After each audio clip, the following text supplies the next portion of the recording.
Breaking news: the South China Sea has once again become the center of international attention after China's military issued a stern warning to the Philippines, demanding that Manila stop what Beijing describes as provocations in the disputed waters. The statement came shortly after Chinese military patrols were carried out in areas that both nations claim as their own.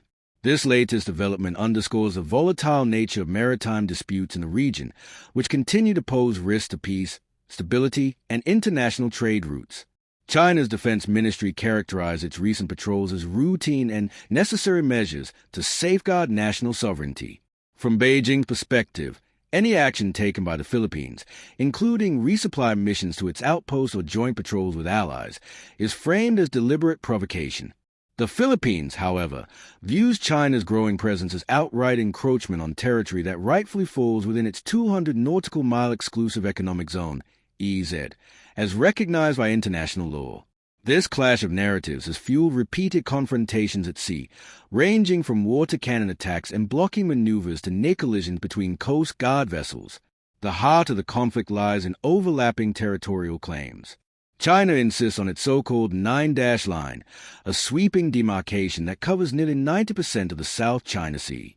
This claim, based on historical maps, was rejected in 2016 by a ruling from the Permanent Court of Arbitration in The Hague, which overwhelmingly sided with the Philippines. Despite the landmark judgment, China has refused to recognize or abide by the ruling, asserting that international courts lack jurisdiction over what it calls China's inherent territory. The Philippines, backed by international law, continues to demand recognition of its rights, setting the stage for recurring diplomatic and military tensions. The latest warning is not just about territorial defense. It is also about signaling power. By issuing sharp rhetoric, Beijing is sending a clear message not only to Manila but also to Washington, Tokyo, Canberra, and other regional players who have increasingly thrown their weight behind the Philippines. The U.S. Philippines Mutual Defense Treaty obligates Washington to come to Manila's aid if its forces or vessels are attacked in the South China Sea. This has emboldened the Philippines in recent years, as joint patrols with the U.S., as well as with Japan and Australia, have become more frequent. For China, such patrols are red lines that must not be crossed.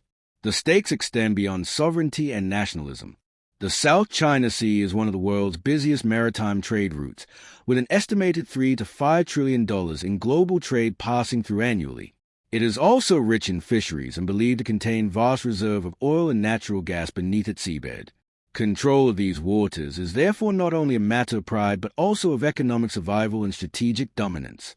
For China, securing the South China Sea aligns with its long-term goals under President Xi Jinping's vision of national rejuvenation.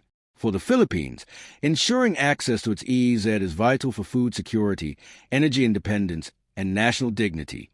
The Philippines has taken several diplomatic steps to push back against Chinese activities. Under President Ferdinand Bongbong Marcos Jr., Manila has pursued closer defense ties with the United States, expanded military base access under the Enhanced Defense Cooperation Agreement, EDCA, and strengthened security cooperation with Japan and Australia. These moves have drawn Beijing's ire, with Chinese officials accusing Manila of turning the South China Sea into a playground for external forces. On the other hand, Philippine officials argue that without allies, they cannot effectively deter China's overwhelming military might. China's strategy has combined both military assertiveness and soft power. On the one hand, it has built artificial islands, complete with airstrips, radar systems, and missile batteries, turning them into forward operating bases. On the other hand, it has declared certain parts of the disputed waters as marine nature reserves, most recently approving the Huangyang Island National Nature Reserve at Scarborough Shoal, a move that infuriated Manila. While Beijing frames this as environmental stewardship, critics see it as a thinly veiled attempt to tighten administrative control over disputed areas. Regional responses have been mixed. ASEAN as a bloc has struggled to present a united front, with some member states like Vietnam supporting Manila's pushback, while others remain cautious due to economic dependence on China. The U.S. has reaffirmed its commitments, conducting freedom of navigation operations and sailing warships near contested areas. Japan and Australia have joined in, marking a growing alignment among democracies in the Indo-Pacific. Meanwhile, the European Union has also voiced concern, urging respect for international law and peaceful resolution of disputes. China's warning is therefore not an isolated statement. It is part of a broader geopolitical chess game. It reflects Beijing's determination to assert control, discourage alliances against it, and set the tone for future engagements. At the same time, it highlights Manila's determination not to back down, buoyed by international support and a stronger sense of national resolve. Each clash at sea, however minor, risks spiraling into a larger crisis that could draw in multiple powers. Looking ahead, the risk of escalation remains high. Analysts warn that accidents, such as a collision between naval or coast guard vessels, could serve as flashpoints for broader conflict. With mutual distrust deepening, and with both sides framing the dispute as a matter of sovereignty, compromise is becoming increasingly difficult. Efforts at dialogue, such as proposed codes of conduct between China and ASEAN, have stalled for years with little tangible progress.